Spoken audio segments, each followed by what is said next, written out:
Good morning. My name is Jennifer London, and I'm a graduate student at East Carolina University pursuing a master's degree in sustainable tourism and hospitality, as well as the co-author of the case study, Hatteras Island and Highway 12, A Chain of Complexity.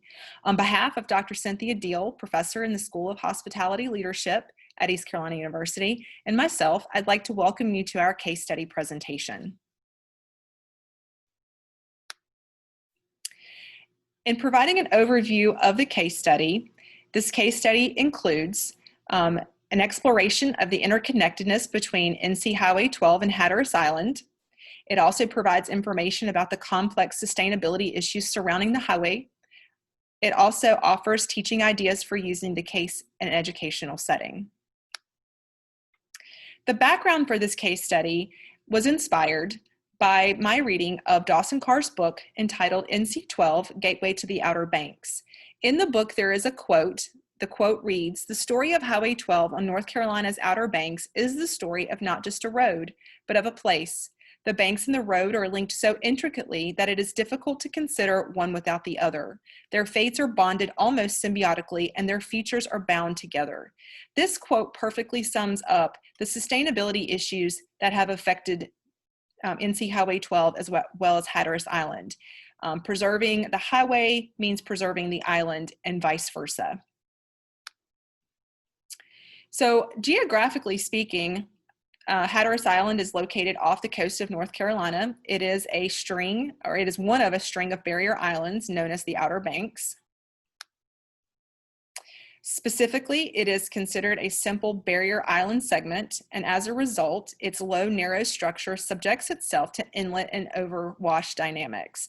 So issues with beach erosion, ocean overwash, damage that is inflicted by high energy storms such as hurricanes are all problems that affect the sustainability of not only Hatteras Island, but also Highway 12.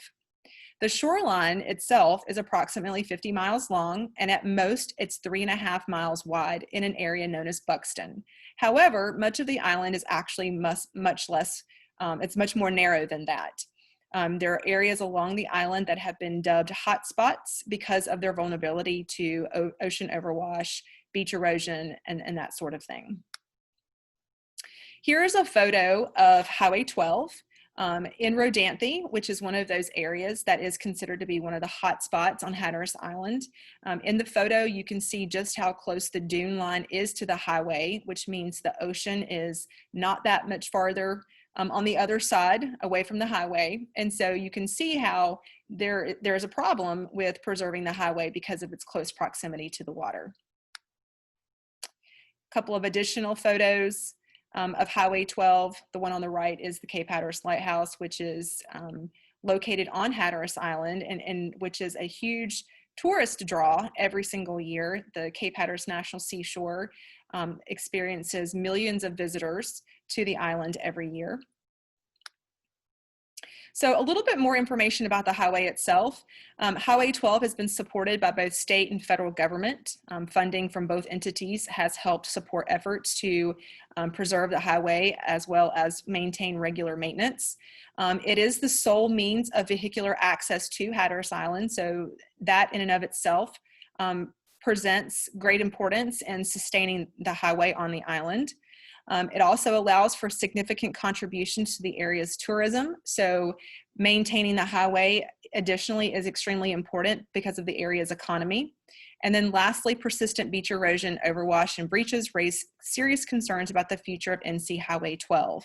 And so I believe that we've come to a place where it's time to consider, you know, what does Highway 12 look like into the future? Because beach erosion continues to be a problem, overwash and breaches continue to be a problem. There seems to be an increasing number of hurricanes and high energy storms every season. And so all of these concerns raise questions about the future of NC Highway 12. So in examining this case study and the contents of it, there are some important terms and concepts that one needs to be aware of. Those concepts include sustainable tourism, stakeholders and stakeholder theory, ethical paradox and paradox perspective, and lastly, SWOT analysis. Sustainable tourism is defined by the United Nations Environment Program and the World Tourism Organization as tourism that takes full account of its current and future economic, social, and environmental impacts, addressing the needs of visitors, the industry, the environment, and host communities. Tourism that focuses on striking a balance between the economic, environmental, and sociocultural aspects of sustainability's triple bottom line. The stakeholder theory is an approach and theory that emphasizes the management of resources needed to take into account the interests of all parties involved. Hospitality and tourism stakeholders can be classified into 6 broad categories: tourist, industry, local community, government, special interest groups, and educational institutions. Stakeholder groups can encompass hospitality and tourism developers, entrepreneurs, non-tourism businesses, indigenous people, and local residents. Present visitors, future visitors, the present host community, and the future host community. So within this case study, Hatteras Island specifically, there are a multitude of various stakeholders. You have local residents, you have business owners, you have the tourists who visit the island every year, and then of course future tourists, and then also involved in this, you've got the Cape Hatteras National Seashore as an important stakeholder. You've got local and state government as an important stakeholder. So various stakeholders have a vested interest in preservation efforts of Highway 12. The ethical paradox. So this is the theoretical framework in which the case study is presented. An ethical paradox can be defined as a contradictory yet interrelated elements that exist simultaneously and persist over time. Paradoxes involve the interplay between complicated, complex, dynamic, ambiguous systems, such as those comprised of people, teams, organizations, environmental elements, and society. A paradox can occur when stakeholders try to polarize elements while ignoring the interdependence of elements involved in the situation, and those involved can try to avoid the negative actions of tensions between parties. So the ethical paradox as a theoretical framework applies in this case study situation because you have a highway that is a fixed structure sitting on a landmass that is dynamic. And so in trying to preserve the highway, that presents issues with regards to the island itself. Nature has a way of eroding and then building back up barrier islands. And when you put a fixed structure such as a highway on that island, then that highway then impedes that process. Paradox perspective. A paradox perspective is a viewpoint and strategy that embraces the tensions and accepts the paradox as an ongoing process to promote sustainability and are desirable to meet end goals without compromising the means, such as sociocultural and environmental resources. Rather than resolving an issue by deciding that solution X works better than solution Y, the paradox approach considers how solution X and solution Y can be considered simultaneously. So again, the paradox perspective is a perfect perspective in which to look at this issue of sustainability, because the highway is necessary for vehicular access. It's important to local residents. It's important to the tourists that visit every year. But then also the environment, the literal shape of the land is also an important factor here. And so one has to be considered, can't be considered without the other. And so in doing so, through a paradoxical perspective, the idea is to work towards a sustainability solution that really benefits both the people, the economy, as well as the environment. And then lastly, a SWOT analysis. This is something that can be instrumental in helping examine what the area's strengths, weaknesses, opportunities, and threats are, and then taking this information and incorporating it in such a way that a mutually satisfying solution regarding the sustainability of the highway can be achieved. So currently, there are some preservation measures that are already in place: beach nourishment, dune construction and replenishment, inlet closures, highway realignment. So beach nourishment, which is the process of dredging sand from one area and locating it to another, is one that is popular. It is a preferred method. It dates back as early as the 1920s. One of the reasons that it's a preferred method is that it mimics natural processes. However, it is costly. both in dollars as well as in the amount of sand needed. And so there's question with where that sand will continue to come from, because sand that is removed from one area and placed in another area must be similar in composition. Dune construction and replenishment. Sand dunes have been constructed and replenished for decades along the highway as a means of providing a protective barrier. Inlet closures, when high energy storms such as hurricanes affect the island, often that involves cutting an inlet in a narrow location of the island. Usually NCDOT comes back in, quickly closes the inlet in order to repair the highway as a means of restoring vehicular access in a relatively quick manner. And then lastly, highway realignment. The highway has been moved literally numerous times, once in 1955, 1974, 1999, and then lastly again in 2003. With continued beach erosion, that becomes an issue because the island continues to essentially shrink, and which limits the ability to continue moving the highway. So the dilemma then, the question, what should be done? What needs to be done to preserve NC Highway 12 on the island now as well as into the future? And so the premise for this case study really rests on a 2016 NCDOT feasibility study that was conducted.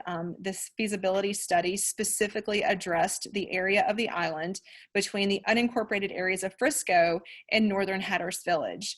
In that feasibility study, there were 4 short-term solutions and 4 long-term solutions that were offered as an answer to that problem, to that situation.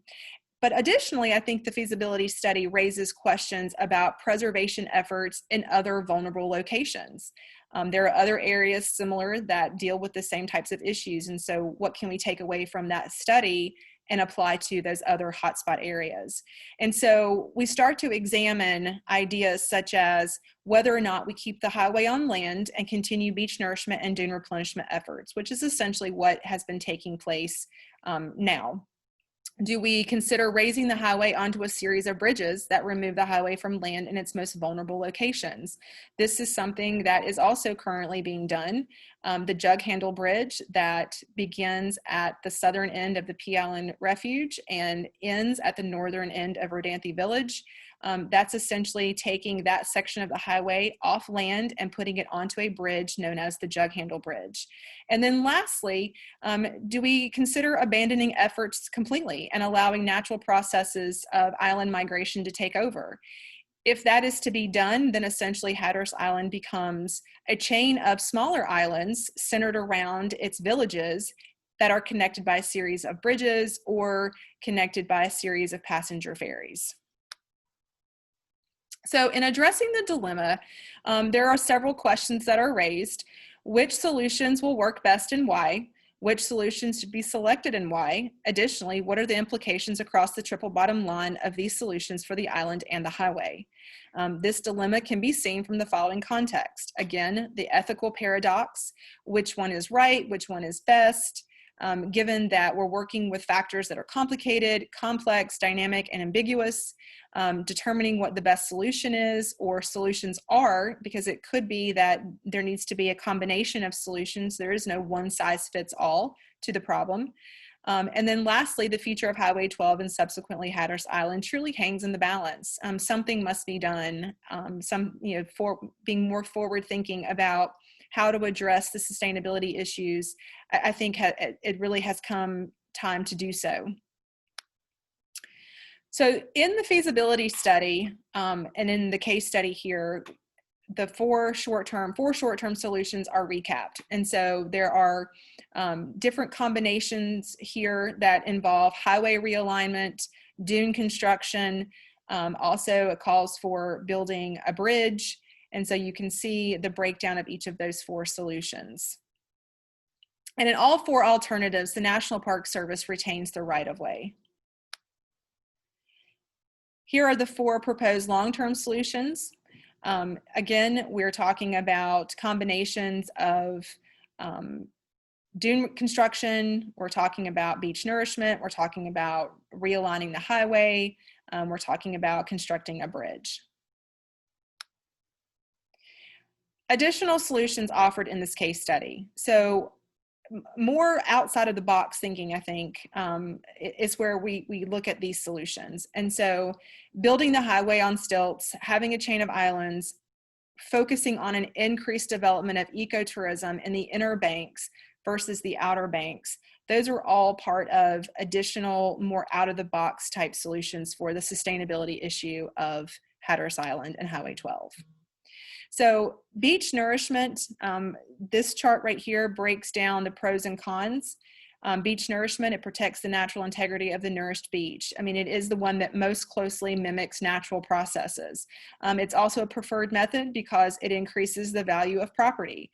It widens the beach, which is a recreational amenity, which is attractive to not only vacationers, but also those that are property owners. However, it's costly. It's costly in dollars. Beach nourishment is an extremely expensive expenditure. It is also one that there's questions regarding the sustainability of the solution itself. Are there available funds? Is there enough suitable sand? Because the sand does have to be similar in composition to the area that it's being relocated from an environmental perspective. It's something that must be performed in cycles. It's not something that you can do once and then leave it be. It has to be replenished, you know, on a timeline depending on the rate of erosion in that area. Building a series of bridges. The pros there, it reduces road closures. The time taken from tourism, you know, is eliminated because the road is located on a bridge. It's not on the landmass that has to be repaired following overwash or, you know, a high energy storm such as hurricane damage. It has minimal disturbance to ecosystems and natural habitats because it's off the land itself. However, there are extremely high costs associated with construction. And then, of course, there are the unpleasant aspects of dealing with traffic that would be associated with construction as well. Another possible solution to this issue is allowing really just kind of natural processes to take over and not really focusing more on preserving the highway itself, except for inside those villages.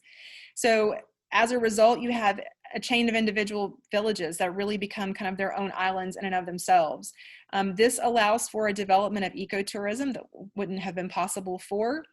It does allow the natural process of barrier island building to continue. It does improve marine productivity, fishing sites, natural habitats, and improved water quality because the flow of water between the Pamlico Sound and the Atlantic Ocean is allowed to happen. It has fewer emissions because there are essentially no cars on the islands. Individuals would be transported there by way of passenger ferry, and so you wouldn't have cars on the island adding emissions to the environment. It provides an opportunity for increased education of residents and visitors. The cons, displacement of individuals. You know, there are individuals that would be affected, you know, depending on how those islands take shape. It may impact their homes. Potential overcrowding in villages. So rather than people kind of spreading out along the island, especially looking for beach access, they're now looking for beach access within those immediate villages, which could lead to overcrowding potentially. And then I think probably the biggest con here is just changing people's mindsets about preservation efforts. For so long, for decades, this highway has been preserved. It's been viewed as a lifeline for Hatteras Island, and now convincing residents and even tourists alike to allow natural process to take over and to abandon those preservation efforts, I think would be a huge undertaking in changing people's mindsets. And then lastly, I think another huge con here is the feasibility of evacuation efforts. If people are being shuttled in and out through a passenger ferry, how does that impact the feasibility of evacuation efforts when hurricanes threaten the area?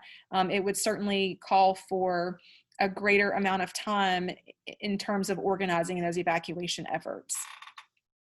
And then lastly, another solution is increased ecotourism development of the inner banks. This is an economically advantageous solution because it creates a partnership with the newly formed individual villages and the inner banks. They can work together, especially in transporting passengers, tourists to and from those islands back to the Inner Banks. It also provides a new area for ecotourism development. Activities such as camping, fishing, kayaking, wildlife viewing, bird watching, eco tours, and then of course the associated businesses. Increased education of residents and visitors. I think there's probably very little known about the Inner Banks versus the Outer Banks. And so this provides an opportunity to further educate visitors on what those areas have to offer, as well as the ecosystems and the environment of the area. Cons: residents' resistance to increased development. These inner bank areas are relatively undeveloped, and so you're asking for residents in those areas to buy into an increase in development in their areas. Potential lack of infrastructure to deal with the influx of individuals. Infrastructure developments would have to occur simultaneously with tourism development. As a, certainly an integral part of that, because the infrastructure has to be able to handle the influx of individuals to those areas. Disturbance of natural habitats due to construction of ferry terminals, park and ride lots, and other tourism related construction. If you're going to passenger people to the Outer Banks Islands now, you have to have a place for them to do that from.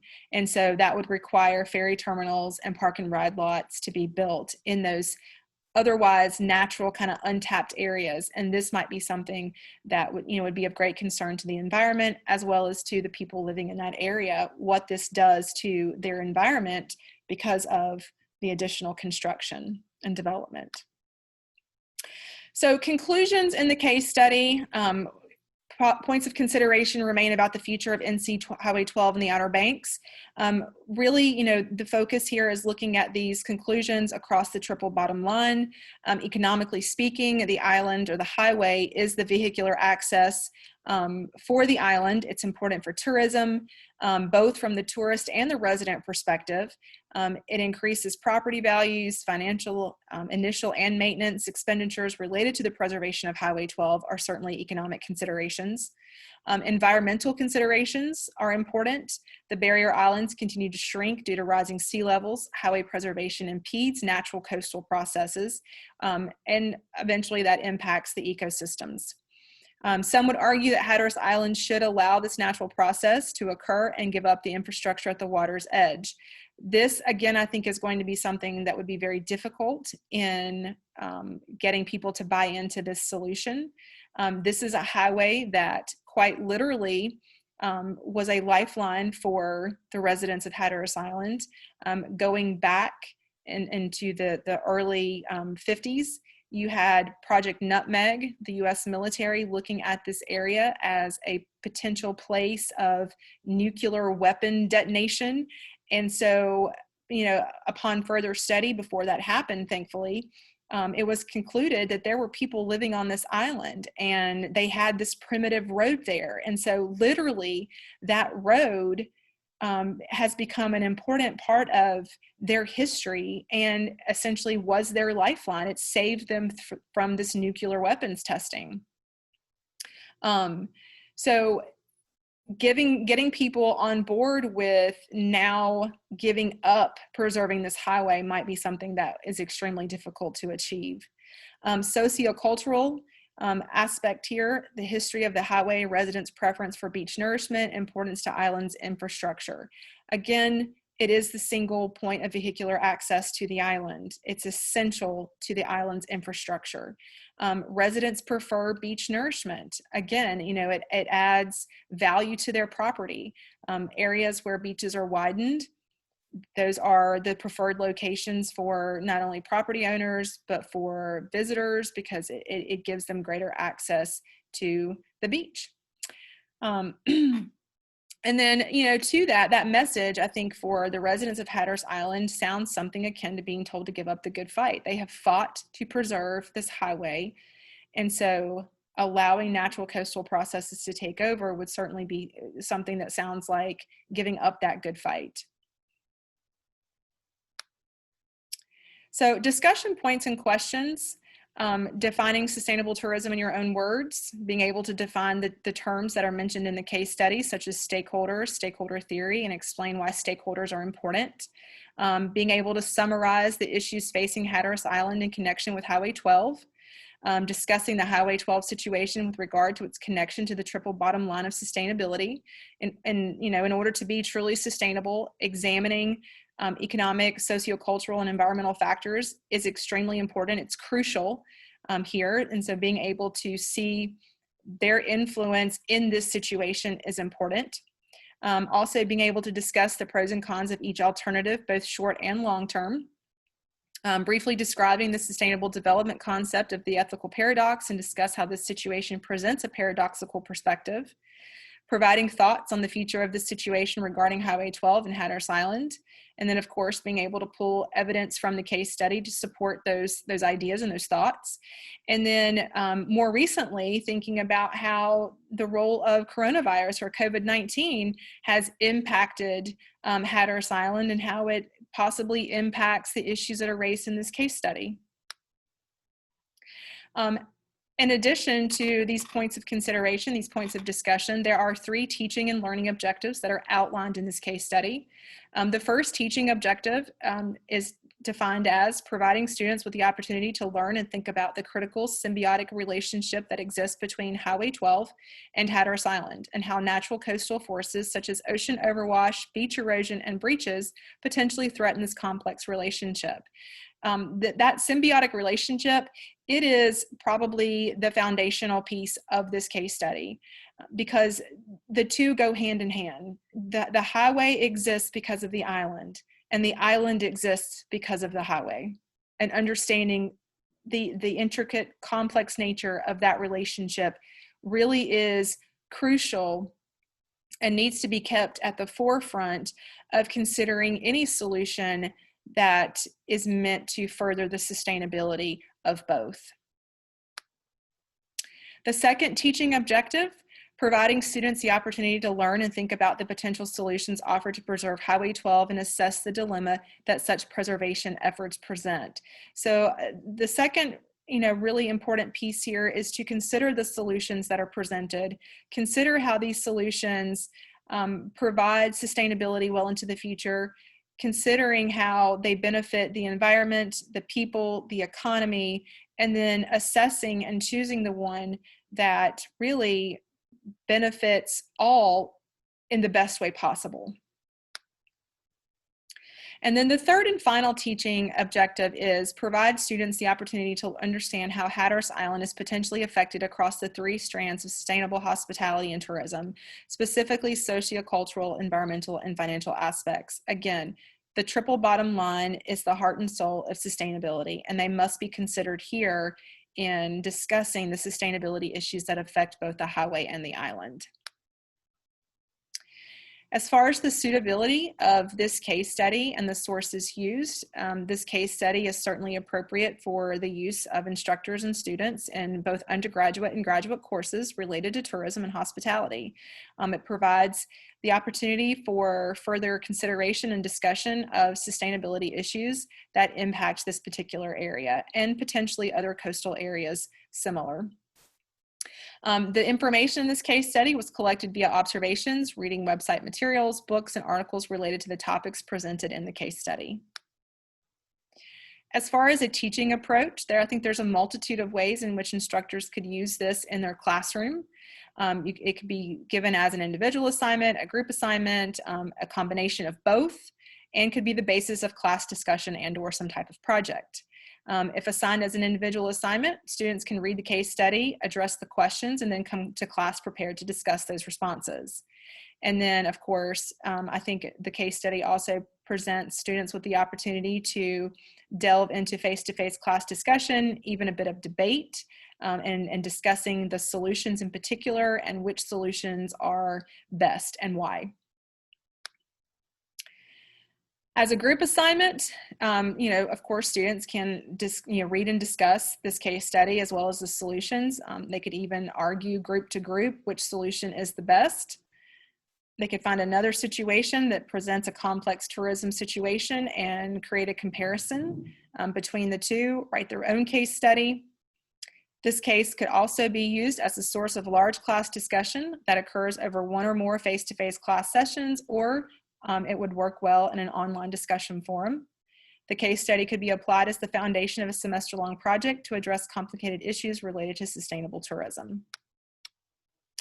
And then lastly, here is an example lesson plan of how this might be implemented in a classroom.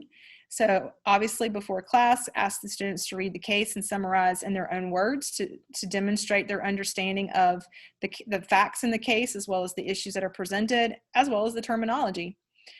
During several class sessions, students could be divided into groups in order to reach a consensus about this case study questions. They can compare responses, share ideas, so that students are exposed to multiple perspectives on those responses. Then groups could be asked to provide their summaries to the rest of the class, or they could be given a single discussion question. So students are divided into groups. Each group is given a different discussion question. They prepare a response and then share out to the rest of the class. You could do the same thing for one of the solutions. There's 8 proposed solutions, 4 short-term, 4 long-term. Each group could be given a particular solution and then asked to create an argument, whether they argue for or against that particular solution. Same thing with the alternative solutions that the case study presents. And then lastly, during the presentation session, permit students to ask questions and engage in further discussion. I think the opportunity to have students ask questions of one another is a very valuable experience. I think that's where we really become aware of other people's understanding and perspectives and are able to use that maybe to shape our own. It could potentially change our perspective or our opinion, but that is really, I believe, to be a very valuable component of the lesson, having students able to ask questions of each other. I think it also demonstrates that the students presenting information have a solid understanding of the issues present in the case study if they can then answer those students' questions. And then for the rest of the class session, approximately 10 minutes or so, ask students to respond to the case questions and presentations given, and then provide them with the opportunity to discuss their thoughts, whether or not they were altered as a result of anything that might have been shared. And that concludes the presentation on the case study titled Hatteras Island and Highway 12, A Chain of Complexity. I thank you for your attention and your interest in this topic.